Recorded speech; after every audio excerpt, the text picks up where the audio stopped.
Hey guys, welcome to Christopher's Game Room. It's the video series in which we talk about board games. And today we're going to be talking about Room 25, Season 2. Room 25 just happens to be one of my absolute favorite hidden role games, if you choose to play in that manner. You could also play this game cooperatively, or solitaire if you wish, but I think it really shines when you play that suspicion mode. Room 25 is, if you were to mix the movie The Running Man with Cube. You mix those two together, and that's basically what this game is, because you're either going to play a prisoner or you're going to play a guard, and the prisoners are trying to find Room 25, the name of the game, and they're trying to escape, while those guards are trying to kill them or stall the game out, whatever comes first. That's basically the game. It's so interesting, but it's not just a hidden role game, because it has a lot of elements of exploration. You're going around and you're discovering these different rooms, and every time you play the game it could be completely different because it allows you to choose the rooms that you want to put in the game.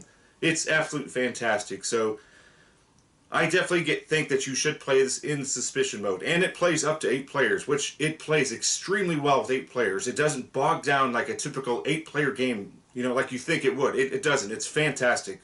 So let's show you what Room 25 is all about.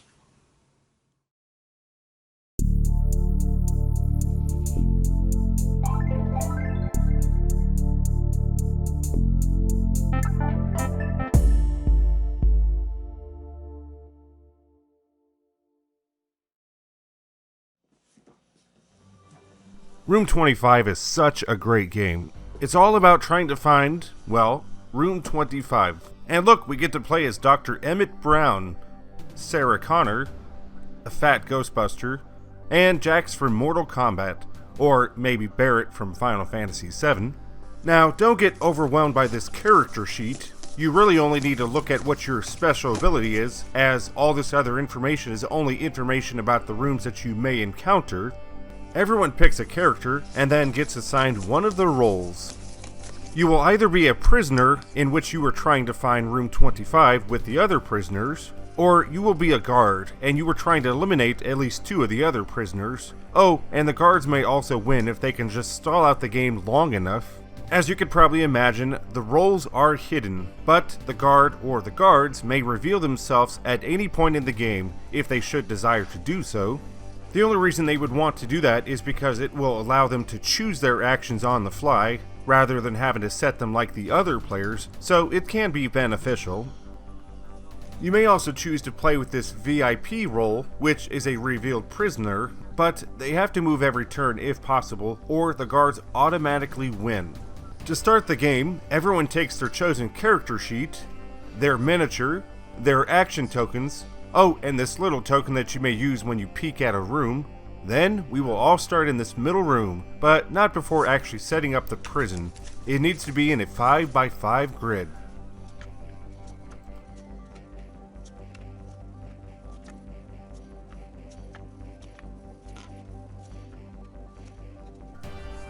And Room 25 needs to be randomly shuffled into one of the corner spots, as shown.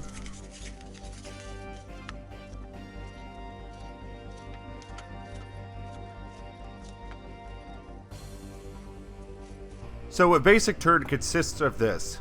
You take 1 or 2 of your action tokens, place them face down in the order in which you wish to resolve them, then we each take a turn resolving our first action, then we each take a turn resolving our second action. You may also place this adrenaline token down here if you wish to resolve a third action. Conversely, you may also just choose to do one action by placing it in between action 1 and action 2. Then you will decide to do that action when it's your turn for your first or your second action. Oh, and it should be noted that you only get 1 adrenaline token. Once it's gone, it's gone.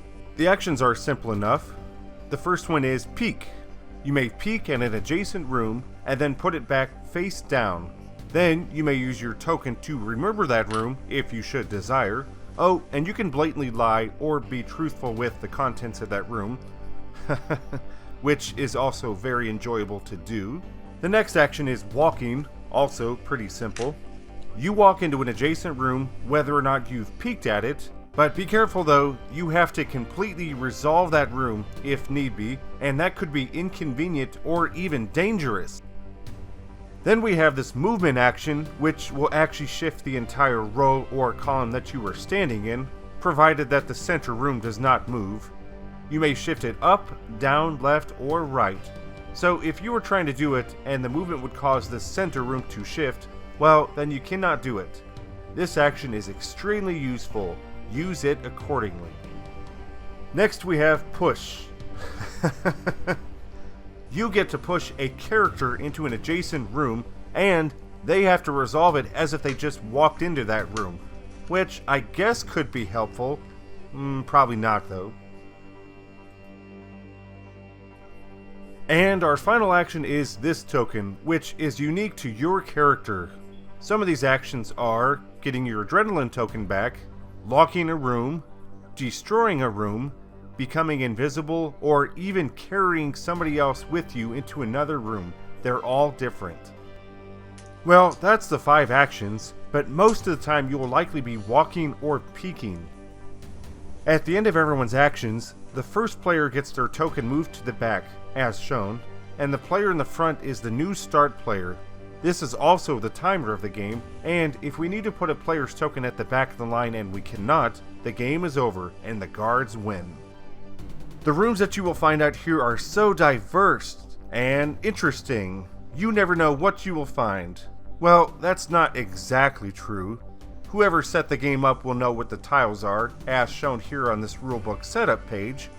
I suppose if you wanted a truly chaotic game, you could just randomly select 23 tiles, as you still need the center room and room 25 of course, but I wouldn't recommend it.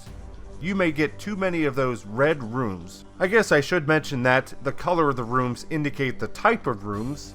Green of course are safe, yellow are hazards but could be avoided, red are dangerous and you could very well die in one of them. Be careful.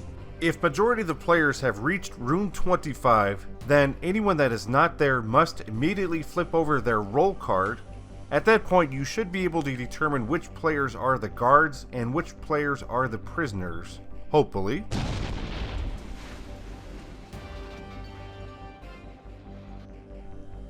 All the prisoners must reach room 25 and do a shifting movement action while on the edge to actually win the game. Well, that's basically the game. They also have these mat cards which you may use for certain rooms, or even an escape style room for this game. They even have robots that you may use in certain rooms. It's actually quite interesting.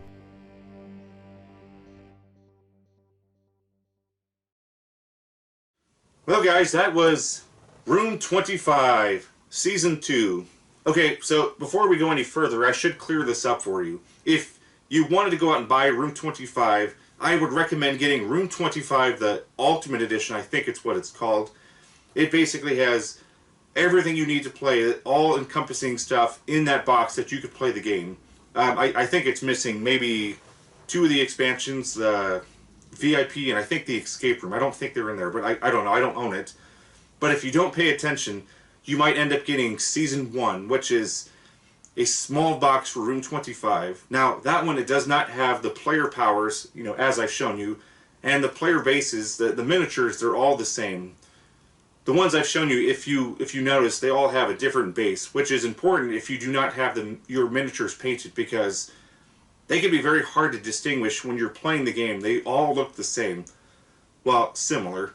So, Season 2 is what I have. I think of it's more of it like an extension to Season 1. It's been years since I bought it, but I think that it required some of the components from Season 1, but you kind of mixed out the stuff that you didn't need, like the player powers. It replaced the ones in the first edition. So definitely find Room 25 Ultimate Edition if you can. I don't think it's that expensive. It might be out of print, but check it out. It's a fantastic game. It's just a fantastic game. I cannot stress that enough. Nobody talks about this game. Nobody ever talks about Room 25. It's one of those games I bring to almost every one of my conventions I go to. Well, almost all. And there's a few that I can't bring this with me because I don't want to bring it on the plane. But I love bringing this to a convention, the ones that I can, and I love introducing it to people. They walk by and they see this, and you know, it's so unique. It's a unique theme. I mean, oh, they love it. I've had people tell me that this is their absolute favorite hidden role game because, it's not just that. It's also, oh, I'm exploring this prison, I'm going to different rooms, and there's a lot of replayability with those tiles and what you bring in the next game, and it's fantastic. I really love that element. And as I mentioned before, you could play this with 8 players. It will not bog down because the turns are so quick. Oh, I do one action, you do one action, you do one action, you do one action. Oh, now we're on action 2, etc. Up to 8 players if you had it. But it's fantastic. It's so... There's a strategy to the game as you're playing it because, oh, I need a... How can I manipulate this prison to prevent you from getting to room 25? Hey, I'm playing a guard and I want to stall this game out. I want to manipulate this board to keep you from getting to room 25, or hey, I know this room over here is a dangerous room. I'm gonna try to manipulate the board and maybe push you in there because you don't know I'm a guard. It's that element to the game. I think it's fantastic. So that's room 25. Definitely check it out if you haven't played it. If you ever see me at a convention, ask me to play this game with you. I will gladly teach you this game because it is fantastic. So thanks for tuning into Christopher's Game Room. I will see you next time.